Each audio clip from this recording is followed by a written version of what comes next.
Subscribe करिए हमारे channel target UP TET CTET को और बेल आइकन को दबाइए। हेलो फ्रेंड्स, मैं रेनू स्वागत करती हूँ आप सभी भावी अध्यापक एवं अध्यापिकाओं का आपके अपने channel target UP TET CTET में।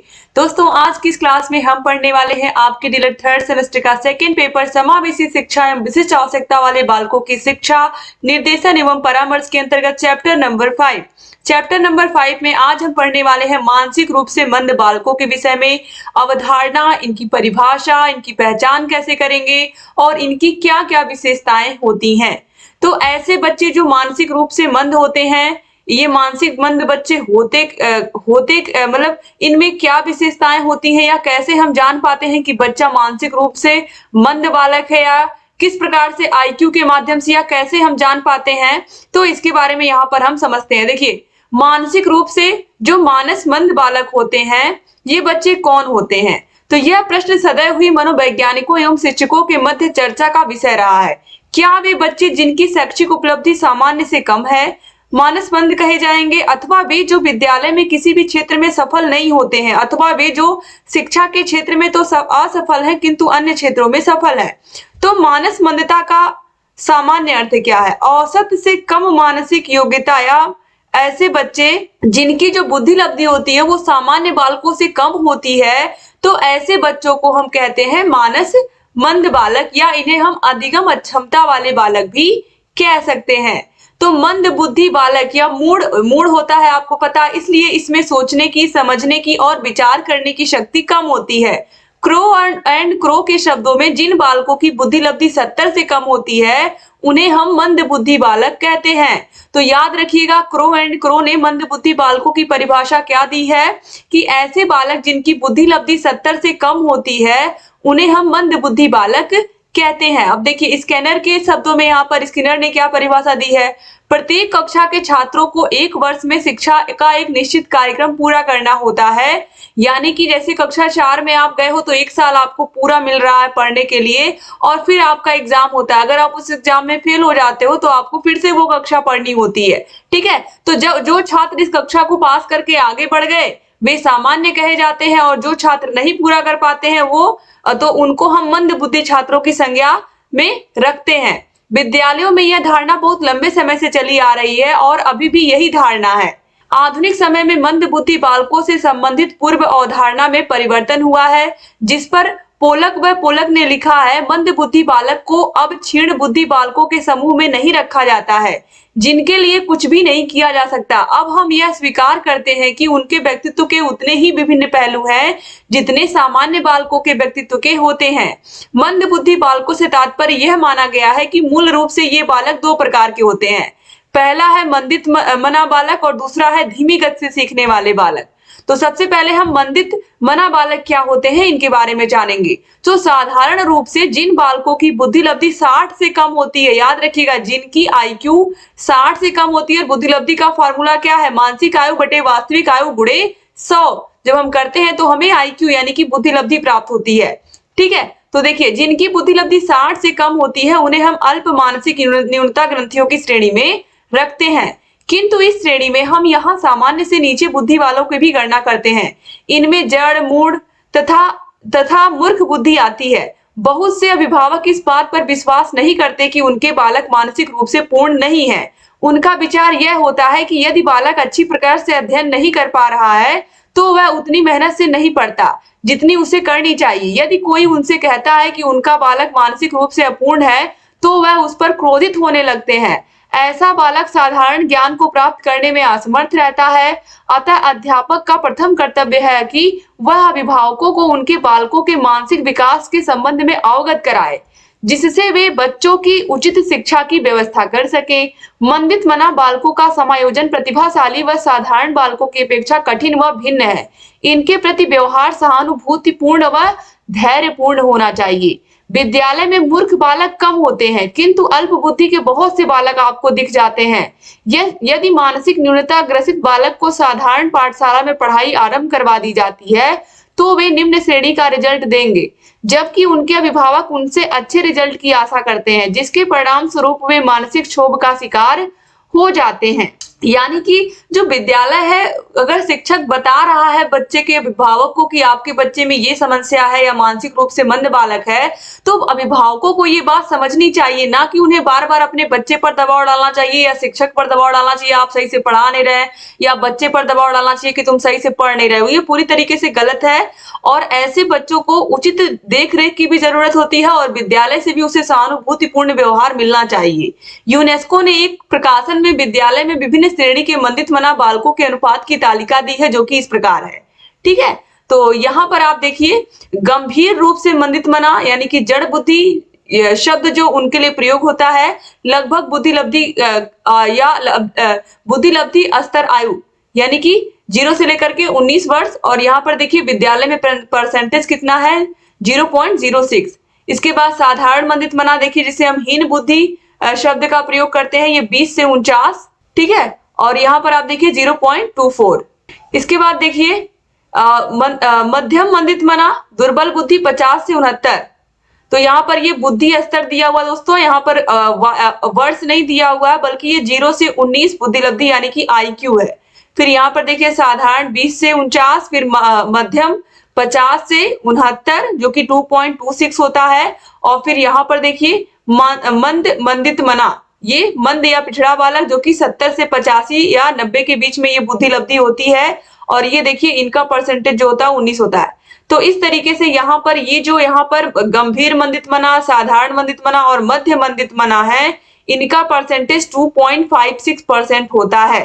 ठीक है, तो यहाँ पर देखिए, यहाँ पर इसको परसेंटेज में बांटा गया है और यहाँ पर इनकी IQ बताई गई है। इस तालिका से स्पष्ट है कि विद्यालय में लगभग 2.56% बालक 70 से कम बुद्धि लब्धि के होंगे। इन बालकों की ओर विशेष ध्यान देने की आवश्यकता है, अतः आवश्यक है कि मंदित मना को विद्यालय में उचित शिक्षा का अवसर देना चाहिए।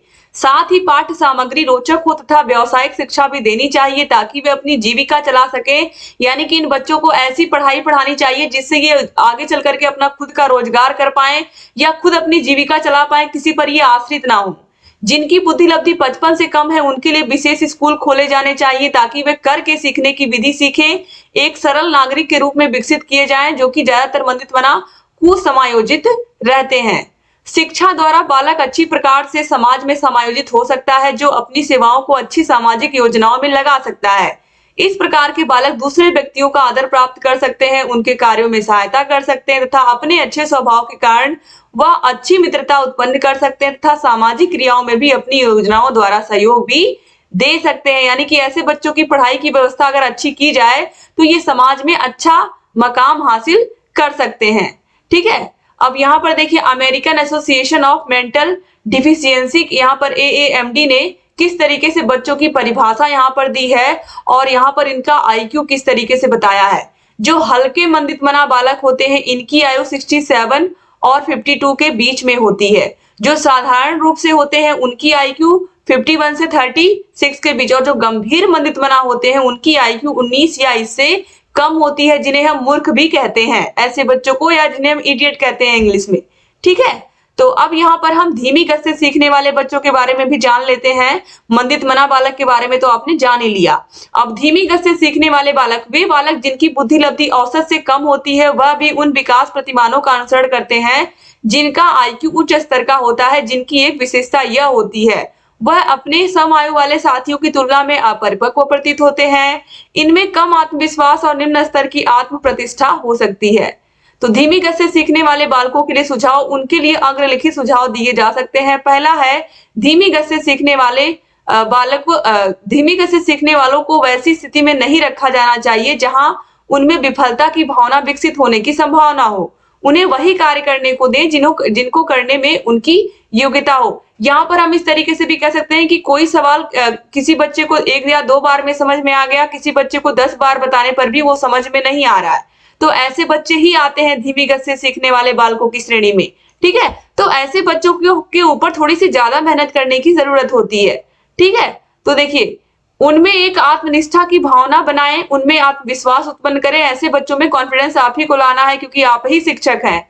उनको यह सीखने के कार्य दें जो साधारण है, वे कार्य जिनमें अनेक तत्व सम्मिलित हो उनको नहीं दें। यानी कि बच्चों को इजी वर्क दें, ऐसे बच्चों को इजी टास्क दें। पाठों को बार बार दोहराया जाए ताकि अधिक अच्छी तरीके से बच्चों को पाठ याद हो जाए। छोटे छोटे पाठों को श्रृंखला में पढ़ाया जाए कि थोड़े समय से ही पूरा किए जा सकते हैं या थोड़े समय में ही पूरे किए जा सकते हैं।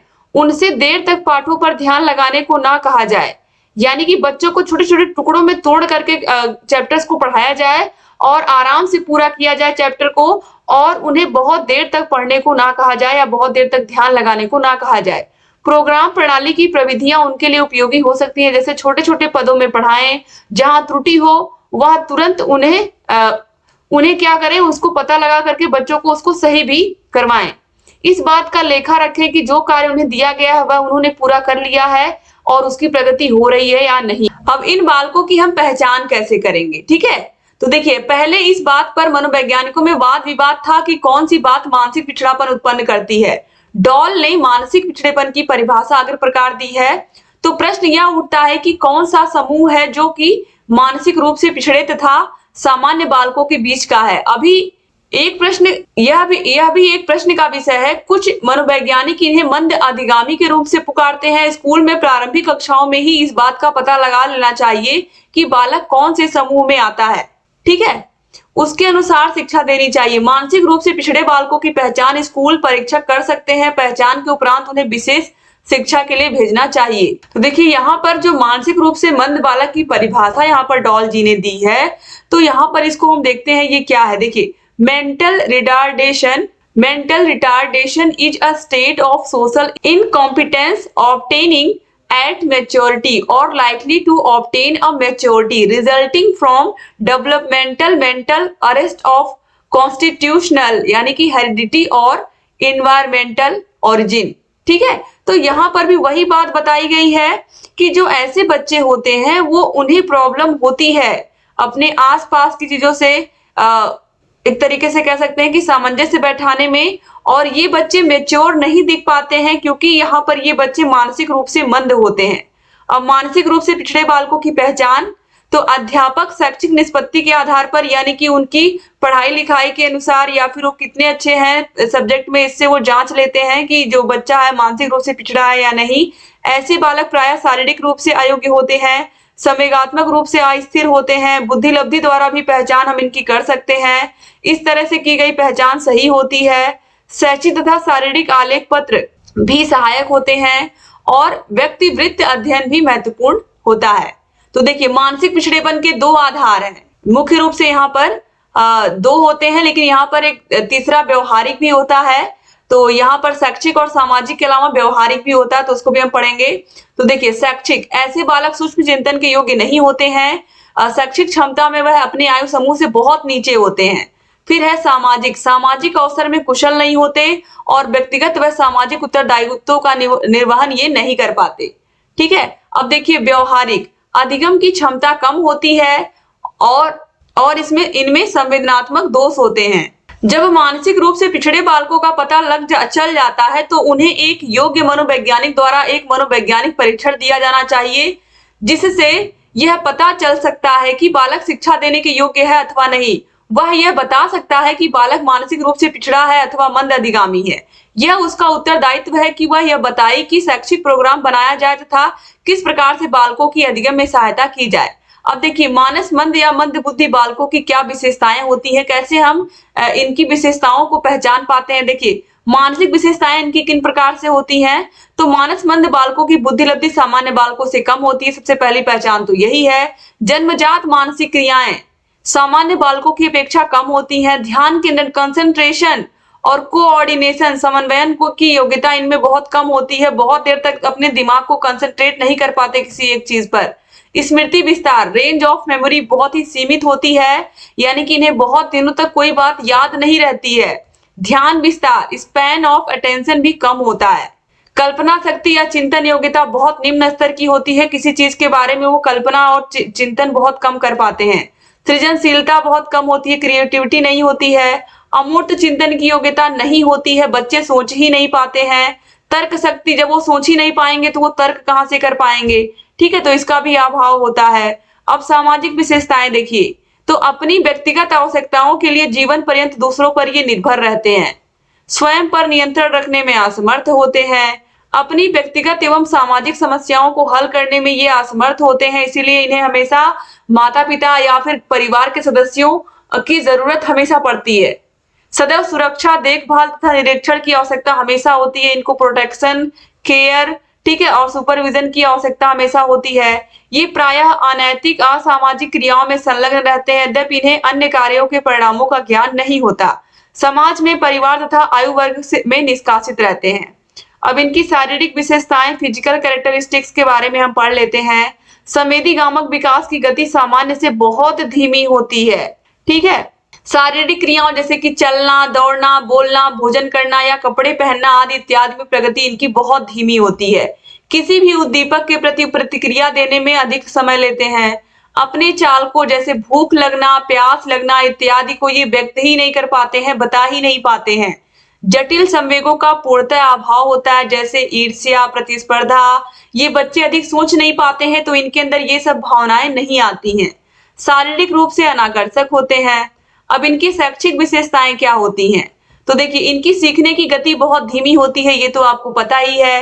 निम्न स्तरीय शैक्षिक उपलब्धि होती है। जटिल विषयों को सीखने में असमर्थ होते हैं। साधारण एवं सरल विषयों को भी सीखने में कठिनाई महसूस करते हैं। भाषा ज्ञान निम्न स्तरीय होता है तथा शब्द भंडार अत्यंत सीमित होता है। शैक्षिक क्षेत्र में प्रतिस्पर्धा की भावना का नितांत अभाव होता है। विभिन्न मनोवैज्ञानिकों ने मंदबुद्धि बालकों की विभिन्न विशेषताओं का उल्लेख किया है। उनमें से कुछ इस प्रकार हैं। तो देखिए, पहला है दूसरों को मित्र बनाने की इनके अंदर अधिक इच्छा होती है। दूसरों के द्वारा मित्र बनाए जाने की कम इच्छा होती है। विद्यालय में असफलताओं के कारण निराशा होती है और संवेगात्मक और सामाजिक असमायोजन होता है इन बच्चों के अंतर्गत। अब स्किनर के अनुसार सीखी हुई बात को नई परिस्थिति में ये बच्चे प्रयोग नहीं कर पाते हैं। व्यक्तियों और घटनाओं के प्रति ठोस और विशिष्ट प्रतिक्रियाएं नहीं दे पाते। मान्यताओं के संबंध में अटल विश्वास। दूसरों के तनिक भी चिंता न करने की बजाय केवल अपना चिंता। किसी बात का निर्णय करने में परिस्थितियों की अवहेलना। कार्य और कारण के संबंध में ऊंट पटांग धारणाएं, उदाहरणार्थ अपनी बीमारी के लिए थर्मामीटर पर दोषारोपण, ठीक है। अब देखिए, लेखन योग्यता। तो लेखन संबंधी योग्यता को डिस्प्रैक्सिया के नाम से जाना जाता है। और ये जो लेखन अयोग्यता है, इसके बारे में हम कंप्लीट अगली क्लास में पढ़ेंगे दोस्तों। तो यहाँ पर ये जो लेखन अयोग्यता होती है, ये भी इन बच्चों में देखने को मिलती है। तो इस तरीके से यहाँ पर हम कह सकते हैं कि जो मानसिक रूप से मंद बालक होते हैं, इनकी पढ़ाई इतनी आसान नहीं होती है जितनी सामान्य बालकों की होती है। इन बालकों के लिए हमें एक्स्ट्रा एफर्ट करना होता है, या ऐसे बच्चों के लिए विशेष विद्यालयों की अगर व्यवस्था की जाए तो और अच्छी बात होगी, क्योंकि ऐसे विद्यालयों में जब ऐसे इसी प्रकार के बच्चे ज्यादातर होंगे तो इन बच्चों को आसानी से सिखाना, आसानी से अलग अलग प्रकार के ऐसी चीजों को भी कराना या क्राफ्ट वाली चीजें करवाना, जिससे बच्चे आगे चल करके अपना खुद का रोजगार भी कर पाए। क्योंकि मानसिक रूप से अगर बच्चों की आईक्यू अलग अलग है तो एक ही कक्षा में बैठाने का कोई मतलब नहीं है, क्योंकि एक बच्चे को आपने 2 बार, 4 बार, 10 बार बता दिया, उसको सवाल समझ में आ गया। किसी बच्चे को 50 बार भी बताने पर अगर नहीं समझ में आ रहा है तो इससे अधिक एक टीचर समय नहीं दे सकता है एक बच्चे को। तो इस वजह से यहाँ पर ऐसे बच्चों के लिए अगर हम अलग से विद्यालयों की स्थापना करते हैं, ऐसे बच्चों को विशेष विद्यालय में भेजते हैं, तो कहीं ना कहीं इससे उस बच्चे को भी लाभ होगा, क्योंकि उसी के जैसे बच्चे उसको वहां पर मिलेंगे और उसे इन्वायरमेंट भी मिलेगा पढ़ने का। तो उम्मीद करती हूँ क्लास आपको पसंद आई होगी, अच्छी लगी तो शेयर करना मत भूलिएगा। और अगर चैनल को अभी तक सब्सक्राइब नहीं किया तो प्लीज सब्सक्राइब कर दीजिए। और जहाँ कहीं कोई भी डाउट है आप कमेंट बॉक्स में कमेंट करके हमसे पूछ सकते हैं। और दोस्तों, चैनल से बने रहिए, सारे क्लासेस को भी देखते रहिए। और अगर आपको थर्ड सेमेस्टर के 8 के 8 विषयों के हाथों से लिखे हुए नोट्स चाहिए, सारे विषयों की क्लासेस, सारे विषयों के चैप्टर वाइज टेस्ट, सारे विषयों के प्रीवियस ईयर क्वेश्चन पेपर्स, तो ये सब आपको मिलेंगे आपको हमारे ऐप में। तो ऐप के बारे में सारी जानकारी यहाँ पर कांटेक्ट नंबर दिया हुआ है, इस पर कांटेक्ट करके आप ले सकते हैं और सारे विषयों को अच्छे से पढ़ सकते हैं। आपको पता है, एक बार मैंने हाथों से लिख करके भी सबको सारे क्लासेस को पढ़ाया है, तो आप उन क्लासेस को भी देखिए, क्योंकि कहीं भी 0% भी बदलाव नहीं हुआ है, यानी कि कुछ भी बदलाव नहीं हुआ है, सेम टू सेम वही सिलेबस है, कुछ भी बदलाव नहीं है। तो आप सारी क्लासेस को अच्छे से देख सकते हैं, पढ़ सकते हैं, समझ सकते हैं। और जहां कहीं कोई भी डाउट है मुझसे पूछ सकते हैं कमेंट बॉक्स में। Thank you so much. जय हिंद दोस्तों।